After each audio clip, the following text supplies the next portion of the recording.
ಸ್ವಾಗತ. ಯಾರೆಲ್ಲ ನನ್ನ ಚಾನೆಲ್ನ ಸಬ್ಸ್ಕ್ರೈಬ್ ಮಾಡಿದ್ದೀರಾ ಎಲ್ಲರಿಗೂ ಧನ್ಯವಾದ ಹೇಳುತ್ತಾ ಬನ್ನಿ ಇವತ್ತು ನಾವು ಖಾರ ಪೊಂಗಲ್ ಯಾವ ರೀತಿ ಮಾಡೋದು ಅಂತ ಈ ವಿಡಿಯೋದಲ್ಲಿ ನೋಡೋಣ.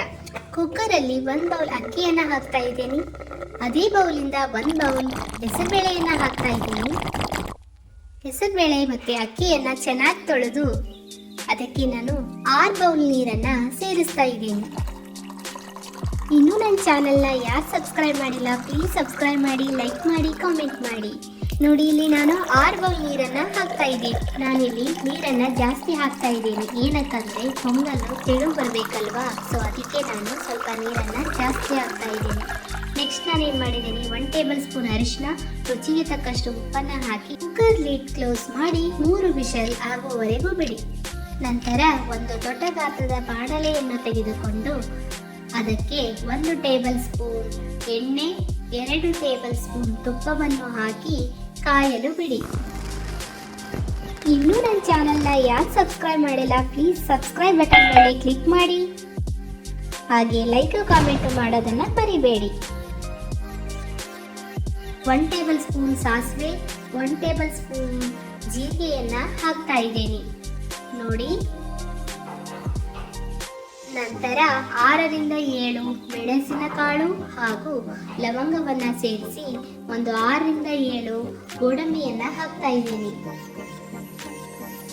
ನಂತರ ಉದ್ದನೆ ಕಟ್ ಮಾಡಿರುವಂತಹ ಮೆಣಸಿನಕಾಯಿಯನ್ನು ಸೇರಿಸ್ತಾ ಇದ್ದೀನಿ. ಹಾಗೆಯೇ ಅದನ್ನು ಚೆನ್ನಾಗಿ ಫ್ರೈ ಮಾಡ್ಕೋಬೇಕು. ನೆಕ್ಸ್ಟು ಕರಿಬೇವನ್ನು ಚಿಕ್ಕದಾಗಿ ಕಟ್ ಮಾಡಿ ಕರಿಬೇವನ್ನು ಸಹ ಆ್ಯಡ್ ಮಾಡ್ಕೊಳ್ತಾ ಇದ್ದೀನಿ. ಚೆನ್ನಾಗಿ ಫ್ರೈ ಮಾಡ್ಕೋಬೇಕು. ನೋಡಿ ಇಲ್ಲಿ ಕುಕ್ಕರಲ್ಲಿ ಬೇಳೆ ಮತ್ತು ಅನ್ನ ಚೆನ್ನಾಗಿ ಬೇದಿದೆ. ಸೊ ಇದಕ್ಕೆ ನಾನು ಫ್ರೈ ಮಾಡಿದಂತಹ ಮಸಾಲೆಯನ್ನು ಹಾಕ್ತಾ ಇದ್ದೀನಿ.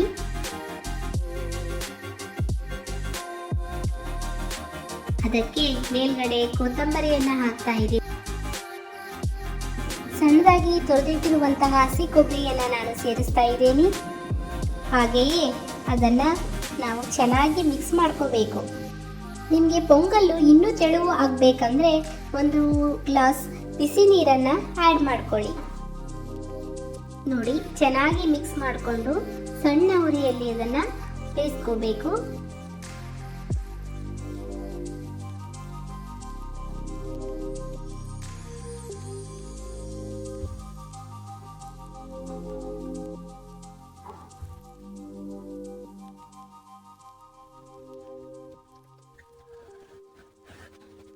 ನಾನು 1 ಹಿಡಿಯಷ್ಟು ಕಸೂರಿ ಮೆಂತೆಯನ್ನು ಹಾಕ್ತಾ ಇದ್ದೀನಿ ಮೇಲ್ಗಡೆ. ಕಸೂರಿ ಮೆಂತೆಯನ್ನು ಮೇಲ್ಗಡೆ ಹಾಕೋದ್ರಿಂದ ಟೇಸ್ಟ್ ತುಂಬ ಚೆನ್ನಾಗಿ ಬರುತ್ತೆ. ಹಾಗೆ ನಾನು 1 ಟೇಬಲ್ ಸ್ಪೂನ್ ಬ್ಲ್ಯಾಕ್ ಪೆಪ್ಪರ್ ಪೌಡರನ್ನು ಆ್ಯಡ್ ಮಾಡ್ಕೊಳ್ತಾ ಇದ್ದೀನಿ. ಖಾರ ಪೊಂಗಲ್ ಇವಾಗ ಸವಿಯಲು ರೆಡಿಯಾಗಿದೆ. ಒಂದು ಸರ್ವಿಂಗ್ ಬೌಲಲ್ಲಿ ಸರ್ವ್ ಮಾಡಿ ನಿಮ್ಮ ಪ್ರೀತಿ ಪಾತ್ರರಿಗೆ ಸವಿಯಲು ಕೊಡಿ. ಹೇಗಾಗಿದೆ ಅಂತ ಕಾಮೆಂಟ್ ಮಾಡೋದನ್ನ ಮಾತ್ರ ಮರಿಬೇಡಿ. ಇಲ್ಲಿಗೆ ನಾನು ವಿಡಿಯೋನ ಎಂಡ್ ಮಾಡ್ತಾ ಇದ್ದೀನಿ. ಎಲ್ಲರೂ ನನ್ನ ವಿಡಿಯೋನ ನೋಡಿದ್ದಕ್ಕೆ ಧನ್ಯವಾದಗಳು.